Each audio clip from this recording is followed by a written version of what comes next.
Nós tivemos aqui no Brasil Francisco Cândido Xavier, que foi submetido a incontáveis testes. Entre esses testes, havia um a que ele foi submetido em Belo Horizonte, na União Espírita Mineira, porque o espírito Humberto de Campos, logo desencarnou, começou a escrever por intermédio de Chico Xavier.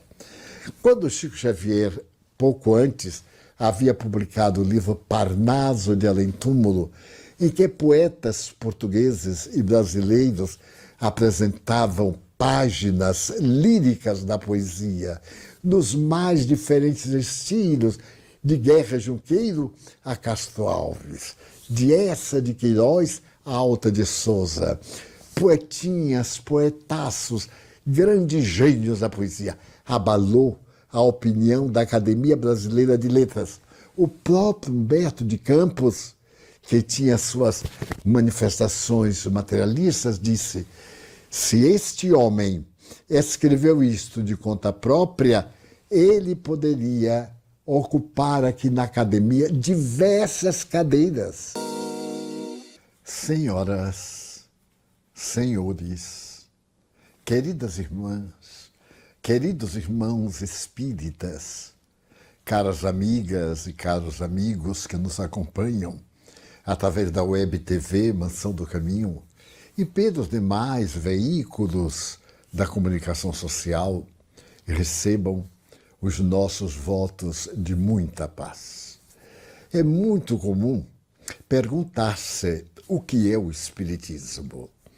Essa nobre doutrina, ao se transferir de Paris para o mundo, experimentou as velhas tradições de cada uma das nações e, em alguns lugares, sofreu a interferência dos velhos cultos de outras doutrinas mais remotas, adquirindo um aspecto que não corresponde à realidade. No Brasil, apesar dos esforços de homens e mulheres extraordinários, passou-se a ter uma ideia desfigurada do Espiritismo. Então, comecemos pelo princípio. Allan Kardec, o ínclito codificador, o homem que reuniu as informações do mundo espiritual, deu-lhes um código, ordenou-as e comentou algumas dessas informações, diz ipsis verbis: para ideias novas, palavras novas. Existia a palavra espiritualismo. O maçom é espiritualista, o católico e sucessivamente. Todos aqueles que creem em Deus e na vida espiritual são espiritualistas. Mas o Espiritismo é uma doutrina espiritualista com características muito próprias.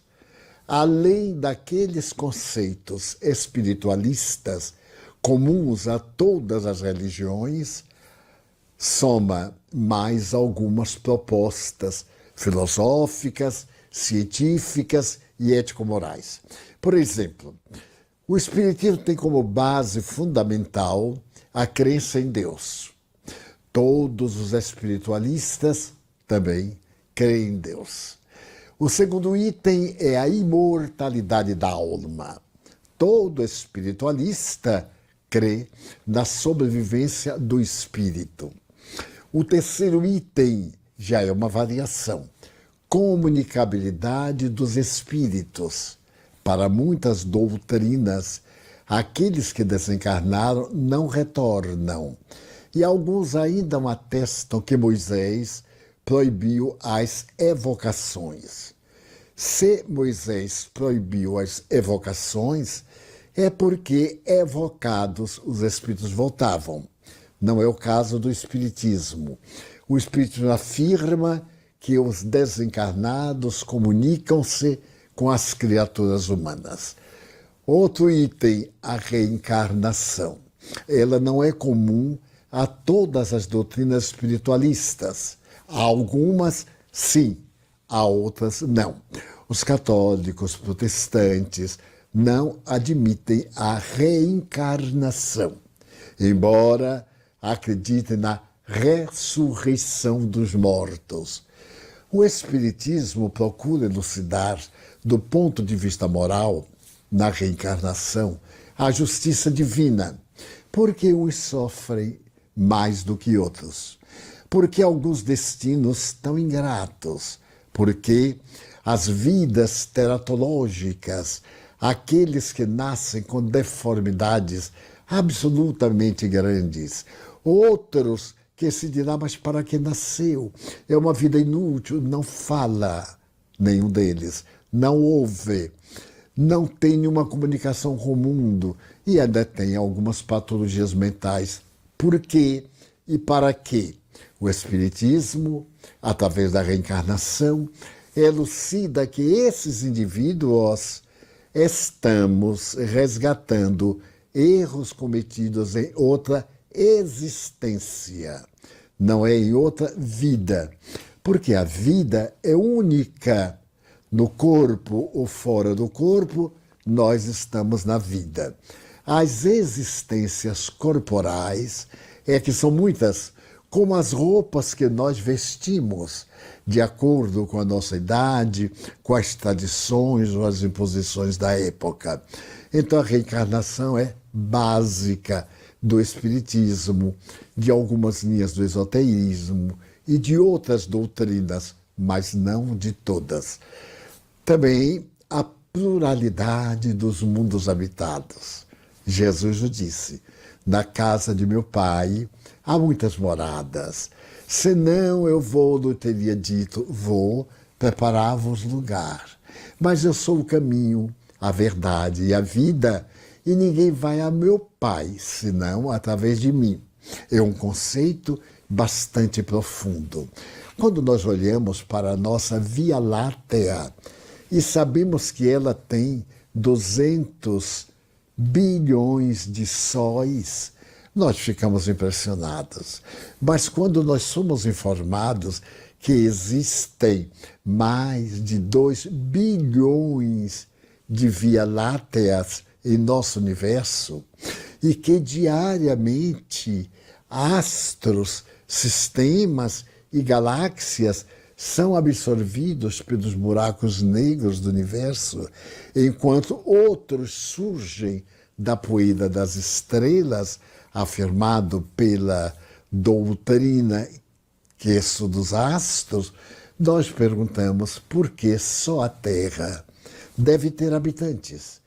Nesses sextilhões de astros, por que o privilégio da Terra? Dir-se-á, porque a Terra tem oxigênio, etc. E sabemos nós o que existe em outros planetas, saberemos que a vida, para viver, necessita do oxigênio na Terra. Mas será que não existem constelações que brilham no universo com outras formas de vida? Vamos supor, nós nos mantemos com a respiração aérea. Os batráquios tanto respiram nas águas como fora delas. Os peixes vivem exclusivamente a respirar através de brânquias. Nós necessitamos de pulmões, de traqueia, etc. Então o Espiritismo tem 6 itens fundamentais. Então Allan Kardec disse: ideias novas, palavras novas. Proponho, foi ele quem criou a palavra Espiritismo, que quer dizer, é a ciência que estuda a origem, o destino e as vidas da alma, como também as comunicações entre o mundo corporal e o mundo espiritual. Então, uma pessoa espiritualista pode não ser espírita, mas o espírita tem que ser espiritualista. Mas para evitar muitos esforços intelectuais, nós dizemos que o Espiritismo tem 5 livros fundamentais. O Livro dos Espíritos, que é um tratado de filosofia. Quem somos nós? Que é Deus? Mas de onde viemos? Para onde vamos? quais são as leis morais que regem a vida. E através de 1019 questões, nos equipa para enfrentar as dificuldades que existem em nosso dia a dia no processo da evolução. Daí o Espiritismo é uma ciência, não é uma doutrina formada por um homem. E é uma ciência peculiar. Por exemplo, as ciências estudam normalmente o que já existe. Notem bem, o Espiritismo apareceram as comunicações espirituais. Os espíritos começaram a dizer que a vida continuava a se materializar, a apresentar fenômenos diferentes, inclusive apedrejamentos de casas, chamados em alemão Poltergeist. Também as intuições, a inspiração, as incorporações, algumas patologias psiquiátricas e emocionais. Então, isso apareceu, sempre houve. Porém, no século XIX, de repente, a partir de 31 de março de 1848, em uma cidadezinha chamada Hydesville, em Rochester, New York, apareceram esses fenômenos ruidosa, volumosamente. Depois, apareceram eles em Londres, em Paris, a partir de 1852. E em 1855, o professor Rivaio, a convite de amigos, foi ver o que era. Essas mesas que se agitavam sem contato humano, que davam respostas em torno de problemas filosóficos, problemas científicos, problemas de exatas, problemas de fisiologia, enfim, o que se lhes perguntavam, as mesas respondiam através de movimentos independentes da criatura humana. Então, Allan Kardec perguntou ao professor Rivaio, mas a mesa não pode falar, porque a mesa não pode pensar. Ela não tem nervos, não tem cérebro, então ela não pensa. Através dos sinais, ela diz, mas não é a mesa que pensa. Somos nós, as almas das pessoas que vivemos na Terra e que estamos de volta. Então, o professor Rivaio começou a estudar o fenômeno e, atendendo à solicitação de muitos amigos de pesquisas em todo o mundo francófono e depois no mundo em geral, por sugestão dos espíritos, ele publicou o primeiro livro a que me referi, o Livro dos Espíritos. Mas logo depois, ele publicou um segundo livro, um livro sobre médiuns. O que é médium? O que é ser paranormal? Então surgiram doutrinas como a de Charles Richer, chamada metapsíquica, como no século passado, parapsicologia, psicotrônica, psicobiofísica. Allan Kardec preferiu chamar espiritismo, através da qual nós nos comunicamos com aqueles que já desencarnaram, evocados ou espontaneamente. Mas nós, espíritas, evitamos evocar, porque descobrimos que no além-túmulo as pessoas têm responsabilidades, a vida não é parasitária, é dinâmica. E nesse dinamismo, os espíritos não dispõem de tempo para as nossas futilidades. Então, o que sucedeu? Sucedeu algo muito sério. Somente aceitamos as comunicações espontâneas, quando elas se dão de lá para cá. No entanto, num caráter de pesquisa, de análise, de estudo, podemos evocar. Vou narrar um pequeno fato, mas de grande magnitude. Durante os anos de 1883 até 1890, em Paris, na Universidade de La Salpêtrière, um nobre cientista, que era também anatomista e fisiologista, começou a realizar reuniões às terças-feiras à tarde, eminentemente científicas. Ele desejava, acima de tudo, encontrar as raízes da epilepsia, da histeria, da esquizofrenia, os três grandes males que então perturbavam a sociedade. Ele era tão notável que as suas realizações em Paris atraíam médicos praticamente do mundo.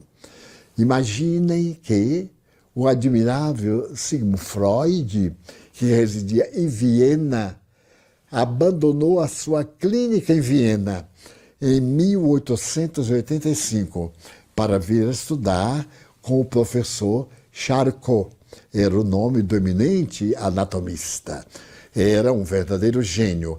As suas aulas eram, além de elegantes, de alta profundidade, porque ele estava entrando no mundo da mente.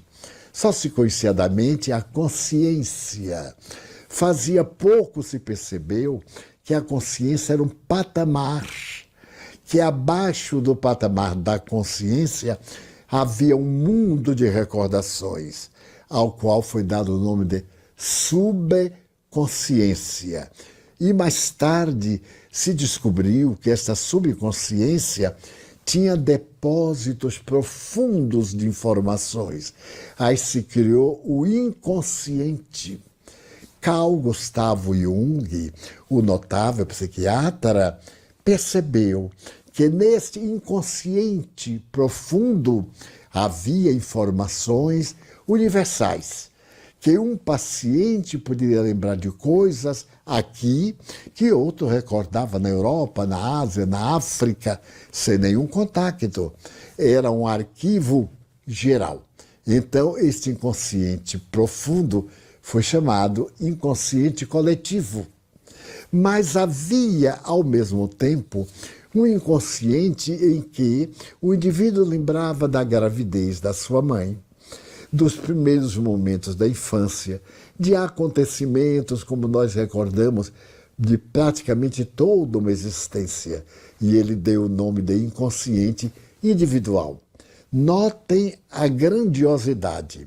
E foi aí que notáveis indivíduos, como o Dr. Pierre Janet, que escreve um grande livro em 1889, como um dos pais da fisiologia humana, que é galardoado pelo Prêmio Nobel de Fisiologia e foi considerado o maior sábio da França no século XIX. Ele criou uma ciência chamada metapsíquica, ao lado do grande cientista inglês, que veio colaborar com ele, William Crookes, e a metapsíquica parecia abarcar esses conhecimentos. Certo dia, estava participando da aula um eminente mestre grego, era o Dr. Panas. Ele era o reitor da Universidade de Atenas e acompanhava as cenas de hipnose. A hipnose estava sendo tentada bem recentemente. Embora ela fosse tentada por volta de 1862, foi desprezada pela ciência e logo se procurou ver do inconsciente a razão, por exemplo, da histeria, essa disfunção uterina, da epilepsia, porque invariavelmente os epilépticos não seriam esquizofrênicos, os esquizofrênicos não seriam epilépticos. Teoria da época, porque hoje está superada essa questão.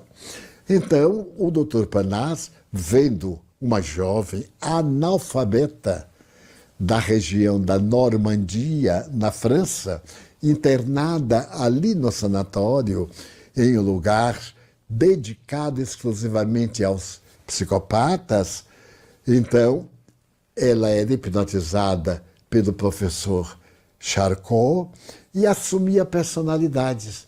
Vamos dizer, eu gostaria que você fosse Joana d'Arc. Ela então tomava postura, falava um francês recuado e apresentava-se com essa personalidade. Os cientistas disseram que nós éramos capazes de ter distúrbio psicológico de personalidades múltiplas. Foram estudadas muitas. O cinema nos ofereceu um filme no século passado chamado As Três Faces de Eva, uma jovem que tinha 3 personalidades. Depois apareceu um outro filme com uma jovem que foi estudada e que tinha 13 personalidades e foi investigada largamente por uma psicanalista que escreveu o livro que deu margem ao filme. Então eram personalidades. O doutor Panas, grande observador, perguntou a Charcot se eu, por exemplo, pedi a Alcina que assuma a personalidade de um médico grego, será que ela assume? E então o doutor Charcot disse, vamos tentar. E passou a ele a ação. Ele se tornou um agente e a paciente. Começou a hipnotizá-la. E depois de hipnotizá-la, ele disse, gostaria que você assumisse a personalidade e deu o nome de um dos pais da medicina grega. Então, Alcina, que era uma analfabeta, mudou de atitude. E nessa mudança de atitude, ela assumiu uma personalidade. E começou a conversar com ele em grego, porque aquela personalidade havia morrido no século II depois de Cristo e falava, portanto, o grego antigo. Conversaram, o doutor Panas era muito ilustre, por 2 horas. Era a pessoa evocada e o professor.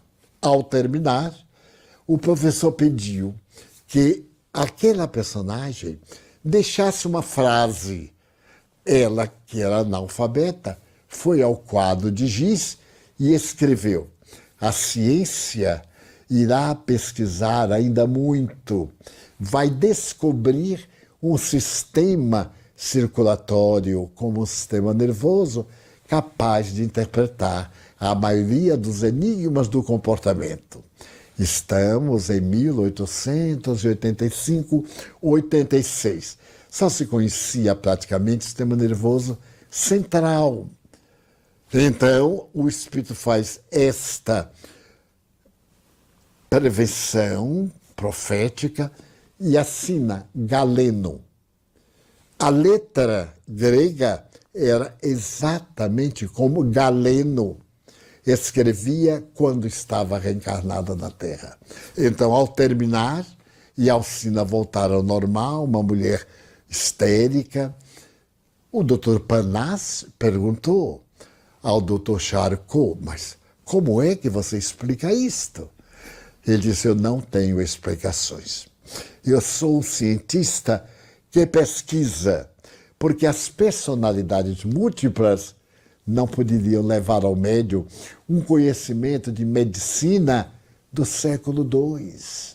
Aquela medicina dos 4 fatores graças aos quais o indivíduo adoecia, essa tese vinda do pai da medicina grega, e que este notável cientista adotou.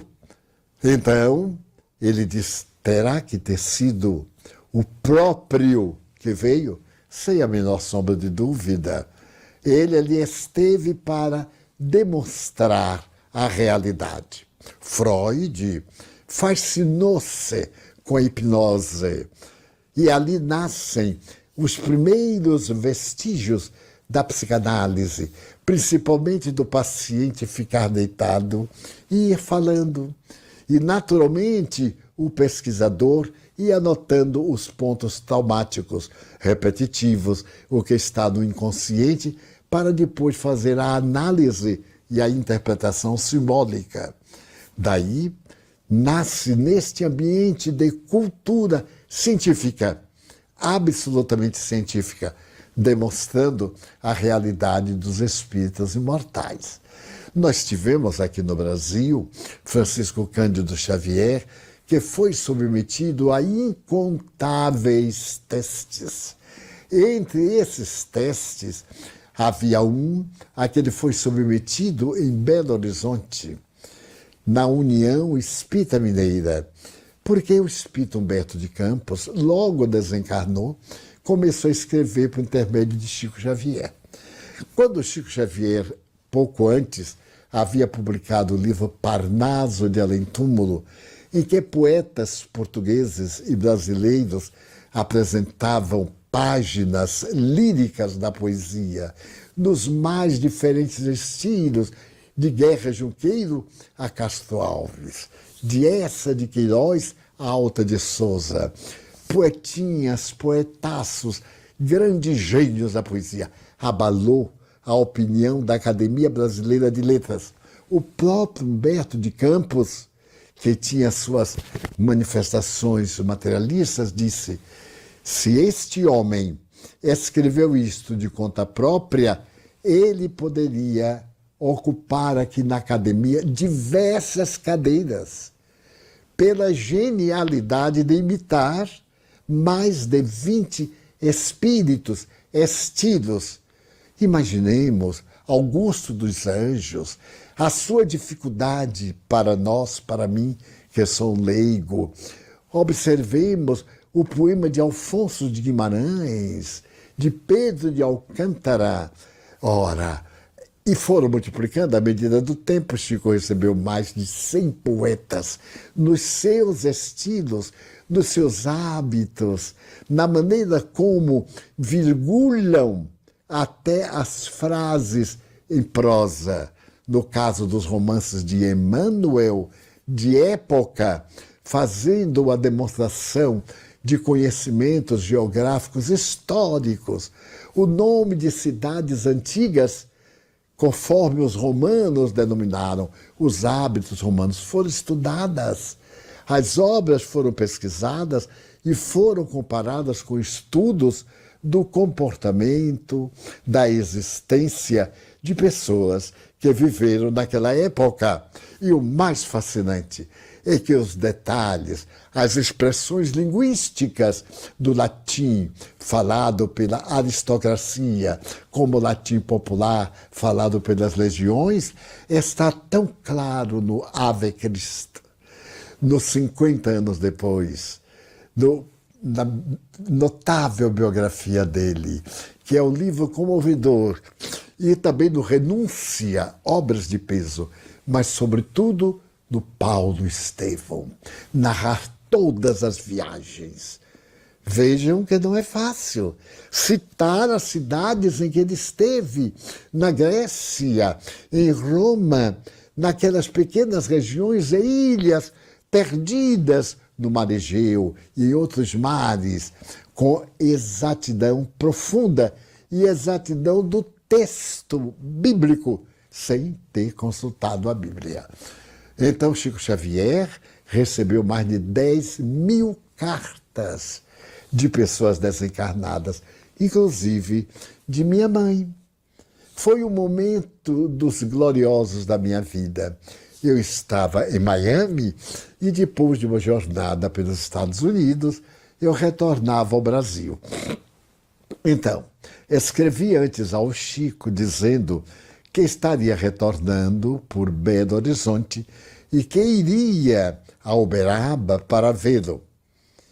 Marcamos a data e, quando eu retornei, eu fiz a viagem a Uberaba. Era uma quarta-feira, uma data qualquer de fevereiro. Eu não havia prestado atenção e me hospedei na residência do meu anfitrião, Emanuel Martins Chaves, um nobre espírita que fundou uma entidade veneranda que ainda hoje funciona de maneira exuberante. Ali na sua residência, à noite fomos visitar o Chico como de hábito. Éramos Emanuel, Chico, uma funcionária da cozinha e eu, éramos 4 pessoas. Conversamos muito, o bom humor, a alegria de viver apesar dos sofrimentos, o testemunho de amor e de ternura. E nós estávamos naturalmente empolgados, tanto eu quanto o Emmanuel e a funcionária que o adorava. Quem não amava Chico Xavier, ou quem se atreve a fazer uma calúnia, é porque detesta o bem, deve ter alguma disfunção emocional. É através da inveja, através de outros fenômenos psicopatológicos, falam aquilo que não sabem, porque ele se enquadra como um santo dos nossos dias. E que santo, que vida santa. De repente, Chico Xavier diz assim: Divaldo, já que estamos aqui, vamos fazer uma prece? Meu Deus, coroava a nossa noite. Sentamos a uma mesa, eu numa ponta, Emmanuel ao meu lado, ele na outra ponta e a funcionária ao seu lado. Ele colocou papel e lápis. Meu filho, se você quiser escrever, você escreve, psicografa.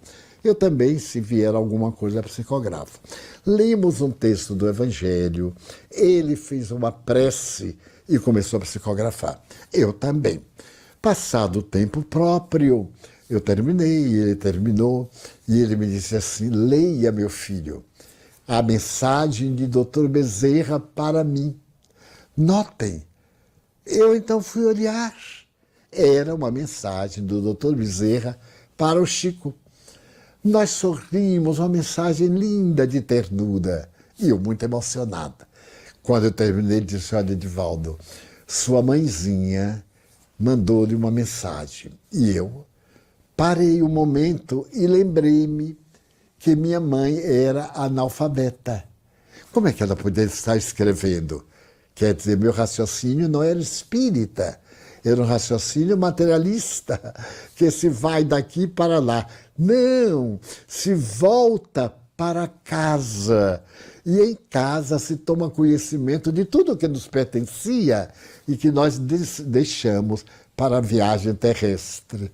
Eu pensei rapidamente e ele então começou assim: meu filho, quando eu estava aí na Terra, você costumava me dizer: mãe, se a senhora quiser aprender a ler e a escrever, eu lhe ensino, porque a senhora é tão inteligente que em uma semana, eu garanto, a senhora estará lendo e escrevendo.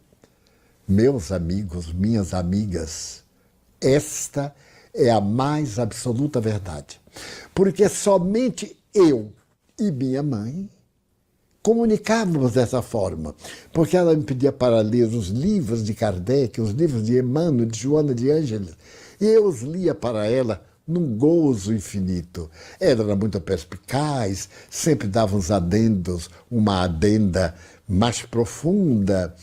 E eu digo: mas a senhora poderá ler? Não, meu filho, eu já tenho muita confusão na minha cabeça e não quero colocar mais uma. Na mensagem, ela cita a primeira frase e diz: e eu lhe respondia: não quero colocar mais confusão na minha cabeça. Eu não pude deixar de chorar, porque somente nós dois sabíamos. E era uma coisa que já estava no passado. Mas naquele dia era aniversário da sua desencarnação. E eu não me lembrava. Em absoluto, não me lembrava. Então ela prossegue: meu filho, quando eu cheguei aqui, eu fui recebida por uma amiga que aí na Terra era tão pobre como eu. Essa amiga me recebeu com carinho imenso. Ela havia desencarnado no dia 5 de julho de 1935. E ela, aí colocou o nome com os detalhes, e então ela me fez recordar de uma existência anterior na qual eu havia tido muita cultura e usei mal, razão pela qual voltei analfabeta, para aprender a ser humilde, para aprender a pedir aos outros que me ajudassem, coisa que eu não fazia na encarnação anterior. Muito bem, Di. Fico muito feliz com a sua viagem. Então entretece considerações em torno da viagem que eu estive em Miami, Nova York, New Jersey e etc. E eu fiquei deslumbrado. Porém, quando chegou no fim, ela disse, meu filho, diga... Aí começou a declinar o nome dos meus irmãos. Nesse tempo, éramos 9. E ela foi declinando assim.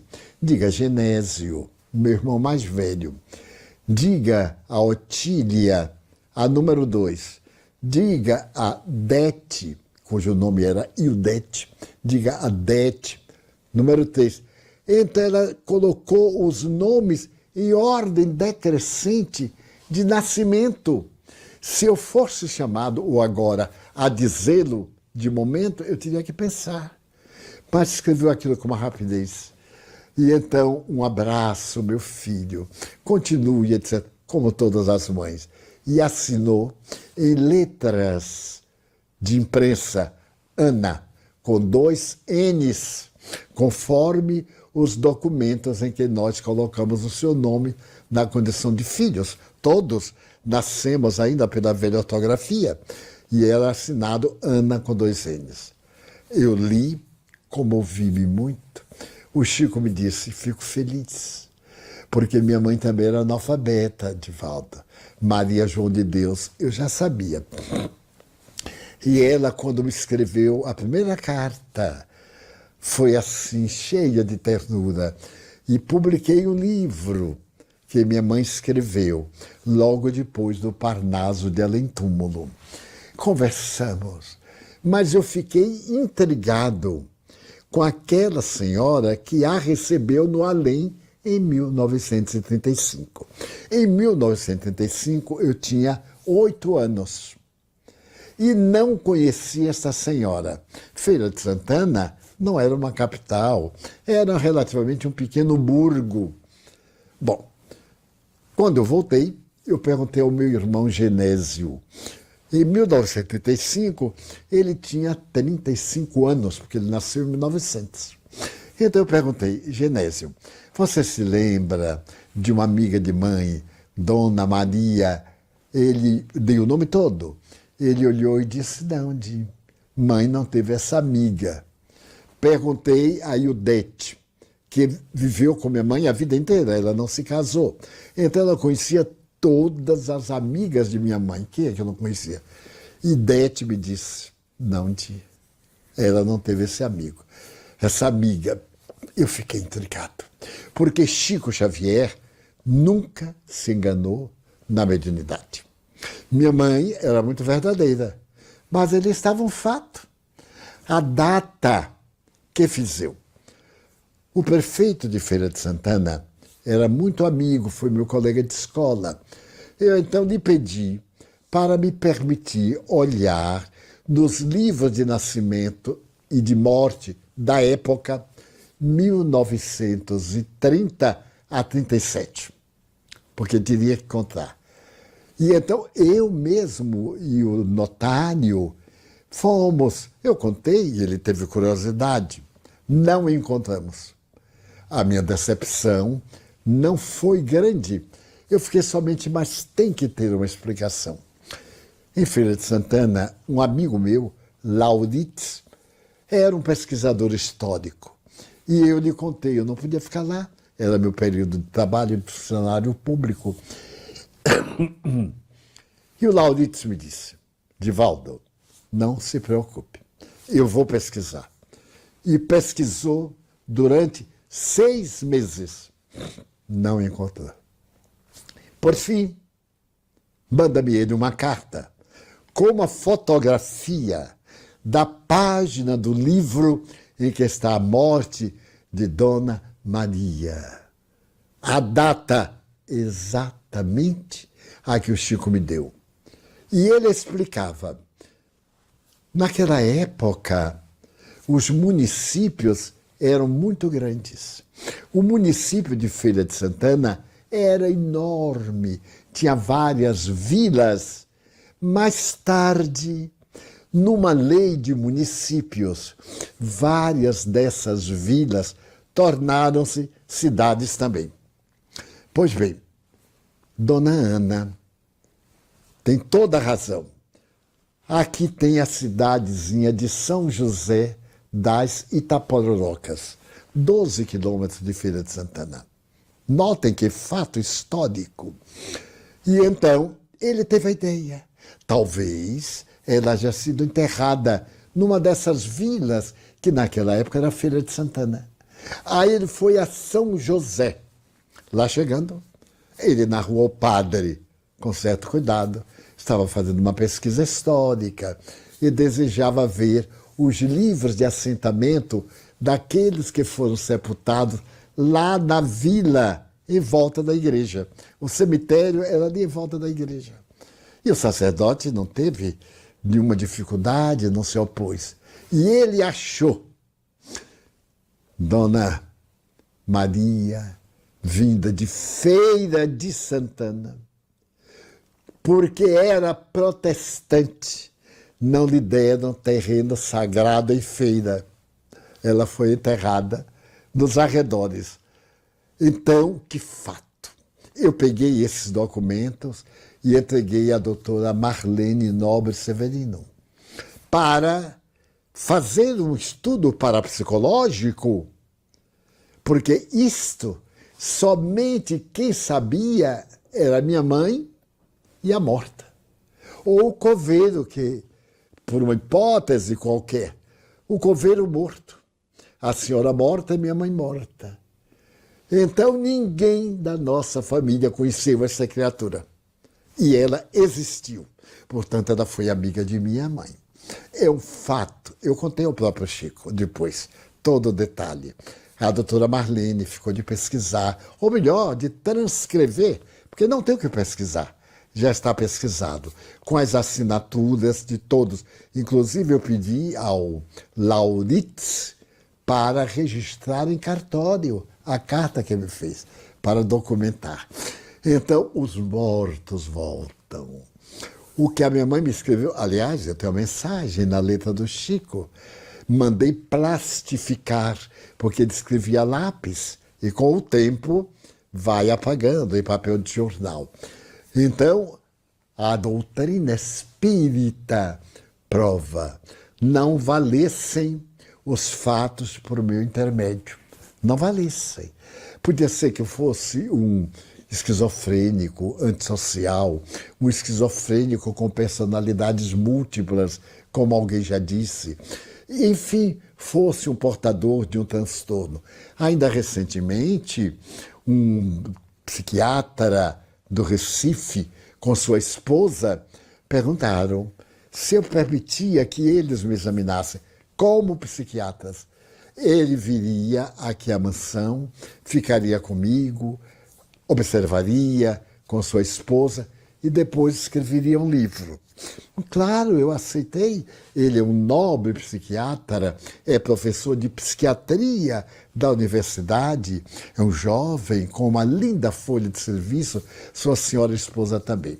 Eles vieram e elaboraram um livro que se encontra hoje, publicado pela Federação Espírita Brasileira, porém não em forma de papel, um livro eletrônico.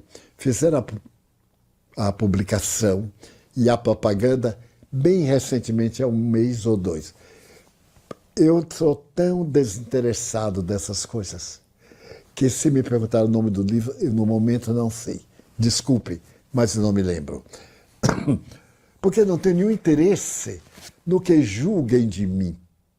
Tenho interesse no que eu sou. Então, quando alguém me faz uma proposta, eu examino se ela é lícita doutrinariamente, se vale a pena, se é uma exibição de ego.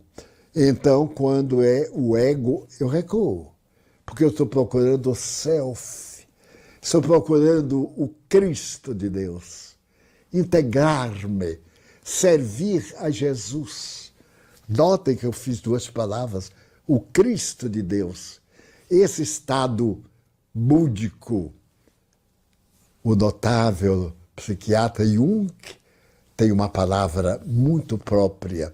Então eu estou procurando esse estado luminoso, que independe do mundo exterior. É um estado de paz íntima. Então, quando se trata de coisas a meu respeito, eu lhe dou o valor que merece, porque tenho tanto que fazer, que não dá tempo para outras excogitações. Mas a verdade é que o nome é até um pouquinho exótico.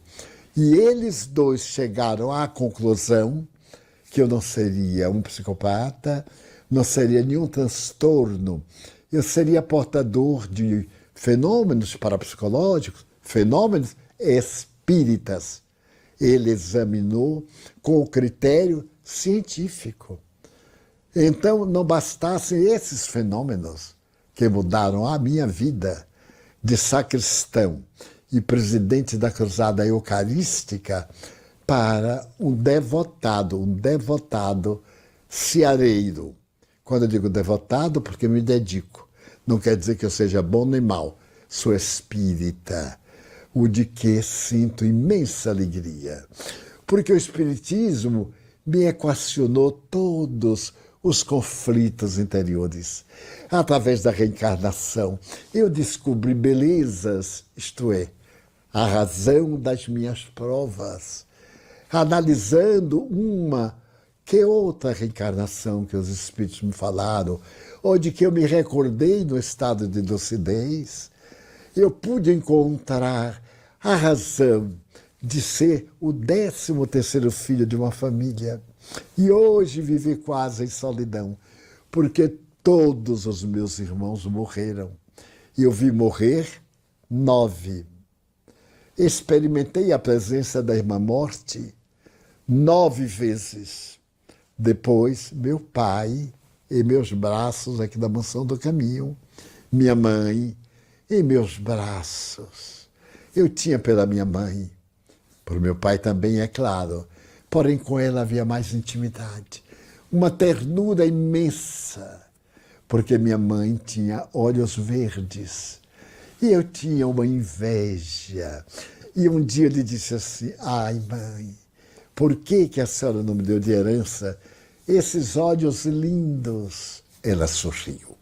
E hoje, no mundo espiritual, eu a vejo com frequência. Não raro, quando eu desperto pela manhã, ela me aparece sorrindo e me pergunta: meu filho, você já orou? E eu lhe respondo: mãe, estou chegando agora. E ela diz: ore, você vai acompanhar o sol até o crepúsculo e não sabe se vai conseguir o anoitecer. E quando, por acaso, eu me vou deitar, invariavelmente às primeiras horas da madrugada, com o cansaço normal, ela às vezes aparece sorrindo: meu filho, já orou? E eu lhe respondo: mãe, o meu dia foi uma oração. Ore, meu filho, que você não sabe se vai voltar amanhã com a luz do sol. Então a doutrina espírita é essa benção, essa doutrina, não no sentido de exigir que os outros se transformem, mas de apresentar aos outros este conteúdo maravilhoso. Um dia me disse Chico Xavier: Jesus não nos pede nada, baste nós querermos segui-lo. E ele disse textualmente: e todo aquele que quiser vir a mim, tome a sua cruz e siga-me. Porque todos nós temos nossas cruzes, sendo que agora, tomando-a para segui-lo, a cruz se torna mais leve. Então, quando alguém pergunta o que é o Espiritismo, traçamos rapidamente algumas linhas básicas. A doutrina espírita não está com a preocupação de fazer proselitismo, arrastamento, cultos externos pomposos, porque tudo isso pertence ao ego. A doutrina espírita veio como promessa de Jesus para a paz interior, para a coragem diante das vicissitudes. Sabendo-lhes as razões, facilmente pode enfrentá-las. Por esta e por muitas outras razões, nós, os espíritas, temos a preocupação de manter-lhe a pureza doutrinária. O que quer dizer? Allan Kardec deixou nos 5 livros básicos 2 livros pequenos, 2 opúsculos complementares, o que é o Espiritismo e o Principiante Espírita. Deixou-nos uma revista que ele dirigiu desde janeiro de 1858 até março de 1869. Então nos deixou material imenso. Não é uma Bíblia em absoluto, porque o Espiritismo evolve com o conhecimento do povo, mas não admite apêndices, não admite que nós tragamos ideias pessoais e lhe fixemos, porque é uma doutrina complexa e completa. Por que completa? Porque traduz o Evangelho de Jesus em espírito e verdade e está ao lado da ciência, marchando-lhe. No dia quando a ciência apontar que estamos em erro, disse Allan Kardec, deixemos a doutrina e sigamos a ciência. É muita audácia.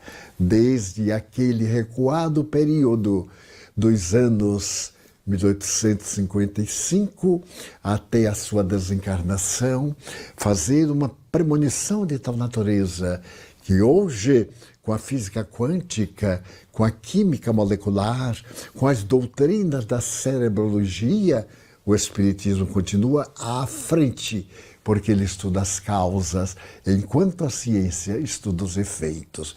Por essa razão, neste dia, estamos falando a respeito de o que é o Espiritismo. Aparecem pessoas que dizem, eu penso, eu acho. Não há lugar para esses pensadores, nem estes achistas.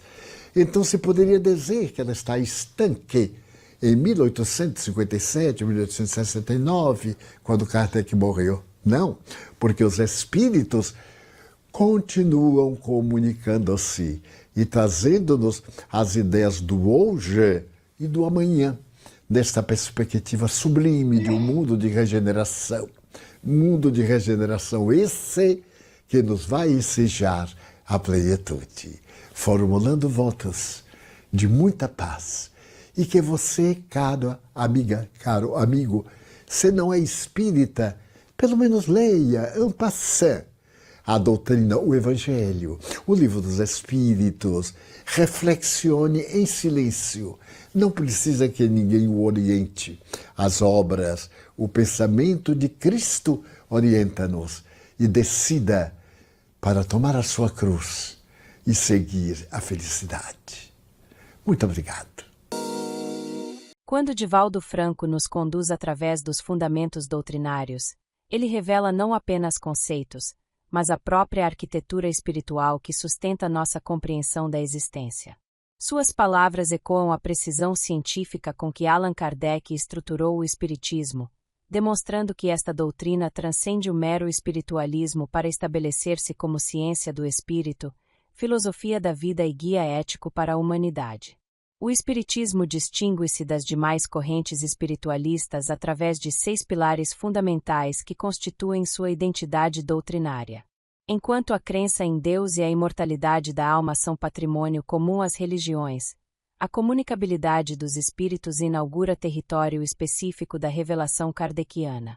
Esta comunicação entre os 2 planos da vida não representa fenômeno ocasional ou extraordinário, mas lei natural que governa as relações entre encarnados e desencarnados, estabelecendo ponte permanente entre as dimensões da existência. A reencarnação emerge como mecanismo da justiça divina, elucidando as aparentes desigualdades que marcam a experiência humana. Os sofrimentos inexplicáveis de todas as nuances encontram sua razão de ser no processo de múltiplas existências. É onde o espírito resgata compromissos assumidos em experiências anteriores e conquista novos patamares de desenvolvimento moral e intelectual. A pluralidade dos mundos habitados expande nossa visão cosmológica para além dos limites terrestres. Quando Jesus afirmou existirem muitas moradas na casa do Pai, revelou verdade científica que a astronomia contemporânea confirma. Os bilhões de estrelas em nossa galáxia e os bilhões de galáxias no universo sugerem que a vida, em suas múltiplas manifestações, povoa a imensidão cósmica que nossa limitada percepção mal consegue vislumbrar. O trabalho mediúnico, longe de constituir privilégio de poucos, representa a faculdade humana natural que possibilita o intercâmbio entre os mundos. A mediunidade responsável, exercida sob os princípios da moral cristã e do conhecimento doutrinário, torna-se instrumento de consolação e esclarecimento. Divaldo Franco exemplifica, através de sua própria experiência, como os fenômenos mediúnicos submetidos ao rigor científico demonstram a sobrevivência do espírito e a continuidade dos laços afetivos além da morte. A natureza científica do espiritismo manifesta-se em sua metodologia investigativa. Allan Kardec não criou sistema filosófico baseado em especulações pessoais, mas organizou conhecimento transmitido pelos espíritos superiores, submetendo-o ao crivo da razão e da experimentação. Esta abordagem científica distingue o espiritismo das doutrinas dogmáticas, mantendo-o aberto ao progresso do conhecimento humano, conforme preconizou o codificador ao declarar que, provando a ciência algum erro doutrinário, dever-se-ia seguir a ciência. O método kardeciano estabelece critérios rigorosos para a aceitação dos ensinamentos espirituais, concordância com a razão e com a moral superior. A comunicação com os desencarnados obedece a princípios éticos que orientam sua prática. Os espíritos superiores, ocupados com tarefas elevadas no mundo espiritual, não se prestam às evocações fúteis ou à satisfação da curiosidade ociosa. As comunicações autênticas trazem ensinamentos, consolações e esclarecimentos que contribuem para o progresso moral dos encarnados. A experiência pessoal de Divaldo Franco ilustra como a mediunidade séria pode oferecer provas convincentes da sobrevivência espiritual. O caso da comunicação com sua mãe analfabeta, posteriormente comprovado através de investigação histórica, demonstra que os vínculos afetivos perduram além da morte e que os desencarnados mantêm sua individualidade e memória no mundo espiritual. A física quântica, a neurobiologia e outras ciências contemporâneas aproximam-se das revelações espíritas, confirmando a natureza científica da doutrina. Enquanto a ciência tradicional estuda os efeitos, o espiritismo investiga as causas, oferecendo compreensão mais ampla dos fenômenos que regem a existência. A grandeza do espiritismo está na sua capacidade de harmonizar ciência, filosofia e religião, oferecendo respostas consistentes às questões da existência humana. É a fé raciocinada que convida todos a aprofundar-se em seus fundamentos para descobrir as dimensões desta ciência da alma, desta filosofia da esperança e desta religião de fraternidade universal.